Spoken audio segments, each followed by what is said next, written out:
Democrats, Republicans, progressives, and independents are all rallying around this issue. And what happened on town meeting day is more than just an expression of frustration. It's part of an ever-growing movement for real change. These kinds of resolutions may be non-binding, but they show our elected leaders and all of us that the momentum is on the side of fixing the system and taking back our democracy.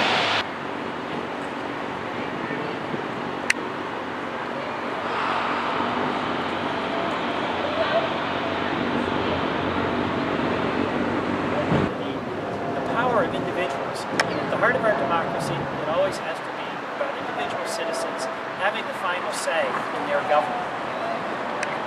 I want us to take action that we can.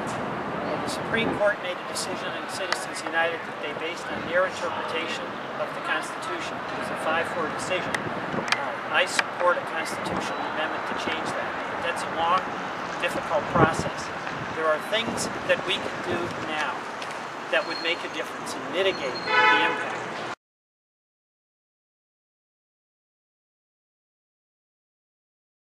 Myself and 30 of my colleagues have written to President Obama encouraging him to make recess appointments to the Federal Election Commission. The Federal Election Commission is the watchdog.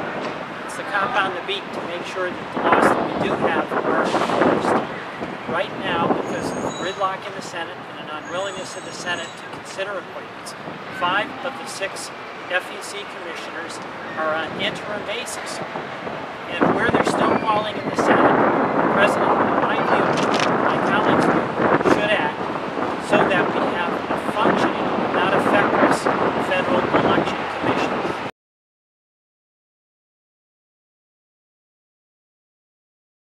These organizations traditionally have been social welfare organizations, and they do a great deal of good, and they're entitled to the tax-exempt status. But now we have political organizations masquerading as social welfare organizations, and they're using taxpayer basically subsidized tax exemptions in order to do this work. The most extreme example is the Crossroads GPS of Karl Rove.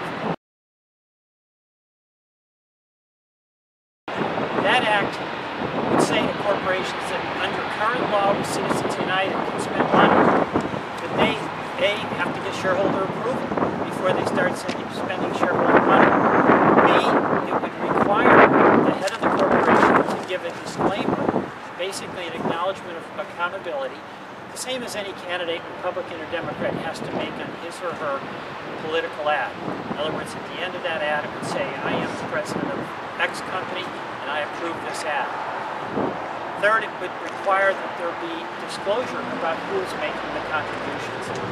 Citizens are entitled to know who the source of the advertising is, and they can take that into account in their judgment as to how to assess what is being said in that ad.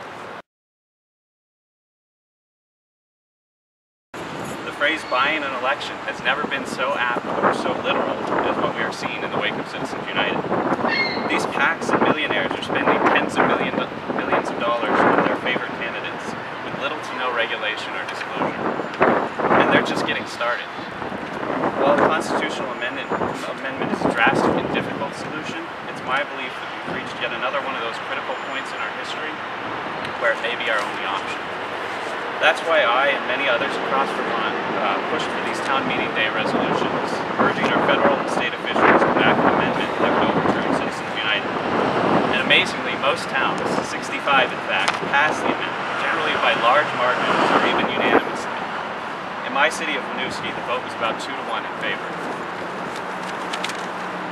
People of all political persuasions are fed up with the situation, and we're excited to have this opportunity to express that frustration. As I and other volunteers gathered signatures across Winooski, door to door and from the community center to the local bars, wherever we went, the response we received was overwhelmingly enthusiastic. It's great to be here in front of the democracy statue. I don't know how many cities around the country have a statue to democracy like this, but this is a great place, not just for this event, but to think about what it means here and what Vermonters want to see done to preserve our democracy. And the work that local activists did in I don't know, 60, 70 communities across the state this past town meeting day is an example of, I think, what we'd like to see done to address some of the problems that have occurred since the Supreme Court's Citizens United decision, and looking even further back at their decision in 1976 that equated money with speech. You know, these are errors, we believe, by the Supreme Court that have corrupted our political process and endangered our democracy. And the people of Vermont have spoken out on town meeting day.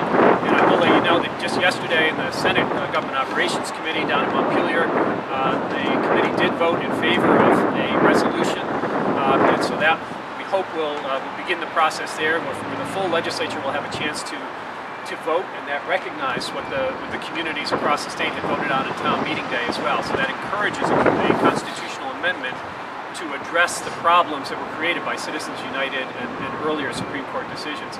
But as Congressman Welch noted, the constitutional amendment takes a long time, and there are things that can and should be done in the meantime. And his work and his suggestions, along with your colleagues, Congressman, I think are excellent, and from our perspective at VPIRG, we support each of these efforts. You know, to try to get Elections Commission officials on the beat, as he says, is critically important.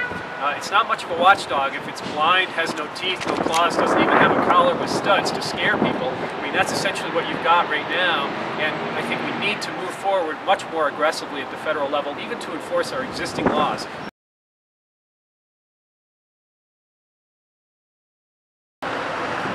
Not doing their job.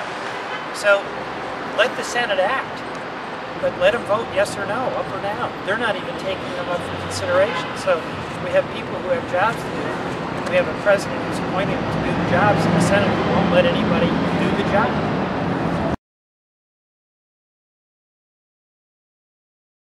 What's happened too much with the FEC is there's been 3 Republicans, 3 Democrats, and they vote 3-3 on everything in deadlock things. So you need people who have full-time appointments and are empowered, but you also need people who are willing to put their partisan baggage at the door and apply the law and call it the way they see it. So you need 2 things. One, people with authority who have been appointed for a full term. That gives them some independence. And number 2,